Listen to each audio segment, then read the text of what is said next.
من در طول 2 سالی که تحقیق کردم والله اعلم تقریبا در موسیقی، بعضی کسان میگن که موسیقی حرام است و حلال است، من در موسیقی 10 حرام پیدا کردم. امروز مثلا یک پارچه را که در تلویزیون افغانستان میمونه یا یک CD را شما از بازار میرین میخرین، نوشته است که موسیقی یا نام یک آوازخوان نوشته است. پس ما که همین CD ها را یگان خواندن ازیره یا در هتل دیدیم یا در تلویزیون دیدیم یا شنیدیم، درباره ازی تحقیق کردیم 10 حرام است. یعنی یک نفر که موسیقی مشنوه و موسیقی را میبینه و این خواندنایی که امروز در بازار کابل هست این را میبینه، در بین ازی 10 حرام است. یک حرام نیست که بگیم موسیقی حلال است یا حرام، 10 حرام است. خب من این 10 حرامه یکی که خدمت شما دوستا تقدیم میکنم. اول حرامش ضیاع وقت است. اول حرامش چی است؟ ضیاع وقت است، ضایع کردن وقت. الله سبحانه و تعالی چی میگه؟ در قرآن عظیم شان میگه ثم لتسألن یومئذ عن النعیم. ثم سپس شما لتسألن حتما سوال میشین در روز قیامت عن النعیم از نعمتها. و در هفته گذشته در درس مایی بود که مسلمان ها چند سرمایه داشت؟ 3 سرمایه داشت. نه؟ یک سرمایهش چی بود؟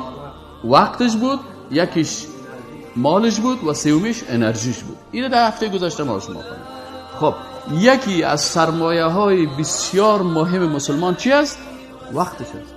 پس ایناله کسایی که وقت خود در نظر نمیگیرن، یک CD خواندن یا 10 دقیقه یا 15 دقیقه یا نیم ساعت یا داخل موتر خود یا داخل خانه خود یا در محفل عروسی خود یا در مجلس خود موسیقی را چالان میکنن و موسیقی میشنون، هر حرفی از موسیقی را که تو میشنوی این در شیطان بانک تو ذخیره میشه